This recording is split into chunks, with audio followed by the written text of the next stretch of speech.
My goal is going to be to throw my legs over my left shoulder. I'm going to collect this attacking arm and over my head, collecting his arm, take my head out.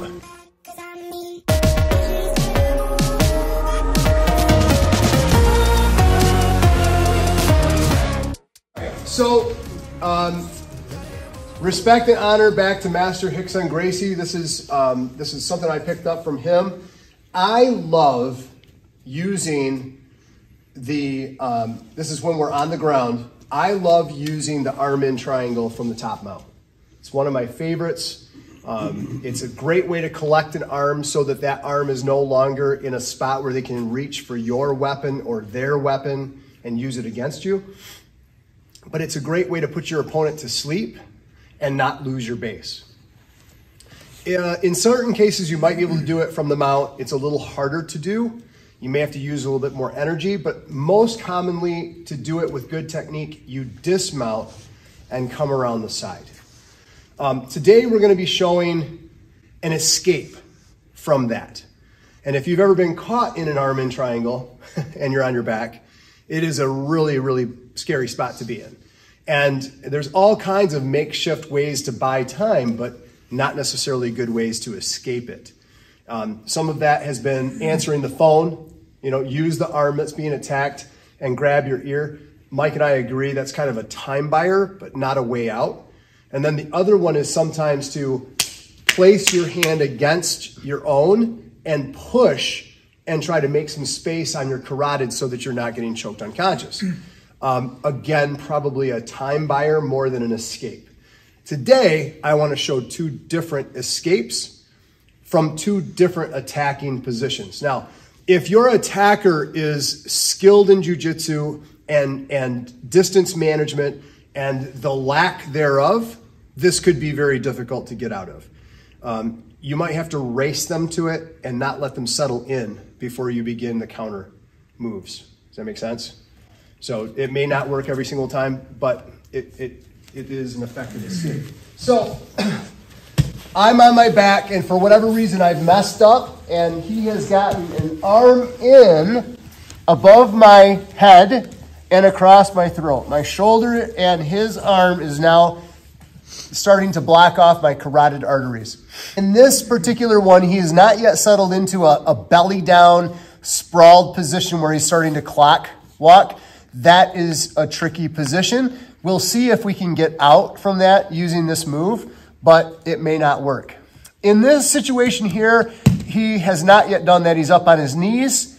My goal is going to be to throw my legs over my left shoulder and allow my head to kind of disinsert underneath his arm. I'm going to collect this attacking arm on my way through, and it's going to turn into a Kimura. Okay, so the way this works here is I'm going to go up and over my head, collecting his arm as I take my head out. I've still got the attacking arm he had around my neck, and from here, I can just continue to posture up for the arm break. Or I could move it, to his back and begin attacking. So one more time. He traps it in, but he still kind of has a high, maybe on his knees stance.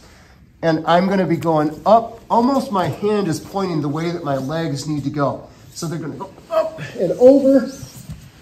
I'm going to take my head out, collecting that arm.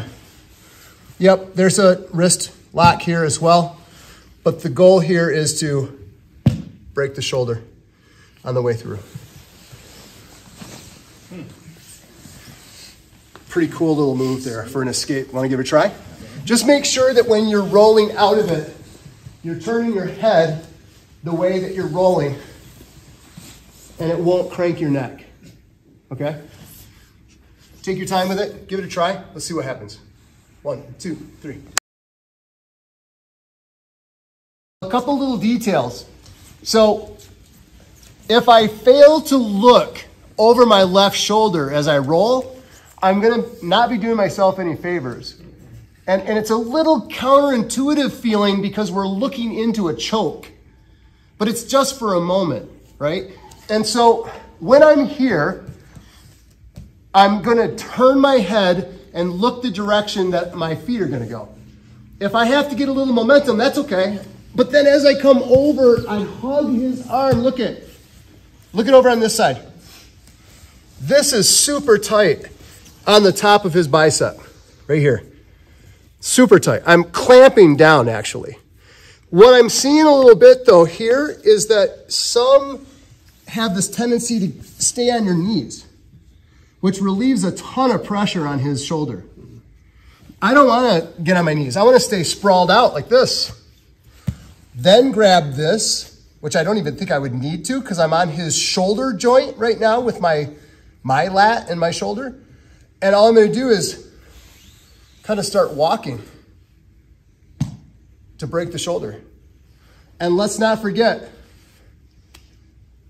we have an awesome little wrist lock there too. So talk about compliance without damage. We can grab here and hold our opponent, and negotiate. We can also do it here. And, this move right here is just bringing that whole arm behind his back, but it's so tight right here.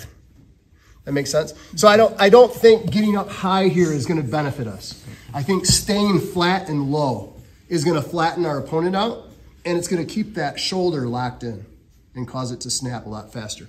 Okay, number two. For whatever reason, this person sprawls out. They've got a bit better base. Maybe their legs are further apart, and I'm just not able to, they're just holding me down, and I'm not able to get over. In this case, the second plan is going to look like this. I'm going to reach my leg up inside of my leg here, and I'm going to use this pressure to create pressure on his shoulder as I side shrimp away. If I hold this pressure here, he feels it on his shoulder. If he doesn't tap out, he'll make space. And as he makes space, I can now come in, attack, or at the worst, regard. One more time. So in this case, he's not up as high. He's a little more sprawled out. Maybe he's really cranking on my neck, and I'm not able to get over. I grab my leg here, and this pressure starts to lock down. But if I go laterally, like a sideways shrimp, he feels that pressure on his shoulder. And I can begin to turn in. Usually from here, and I don't feel like I'm in a good spot, at least not without grabbing this and attacking, but it's at least making him feel uncomfortable, and he may start to make space. As he begins to make space, I'm able to come in and regard. All right, so one little detail on this that I may have missed. So this is this is something that's tight, right? They're sprawled out. They might even start to be clock walking around, and I've got limited time to this. So I'm gonna reach up and grab the inside of my thigh, but one thing that we can sometimes forget is to use the lower leg, the strong lower leg, to do the work of the pressure on the shoulder joint. If we just grab the leg and now we're trying to squeeze it like a chicken wing, that's not gonna work. I'm putting my foot on the brake, and as I'm doing that, my opposite leg is the leg that's helping me shift out. Now I might be able to grab this, do an Americana. If not, they start to posture up. I'm gonna overwrap this arm. Look at it, I still have an arm break here, and I can put them back in guard. Does that make sense? So we want to make sure that once we have this inner leg, we're using that power there, but we're laterally moving out to create this subluxation of that shoulder joint to create the pressure that causes them to let go. Okay, a couple more rounds of practice and then let's roll.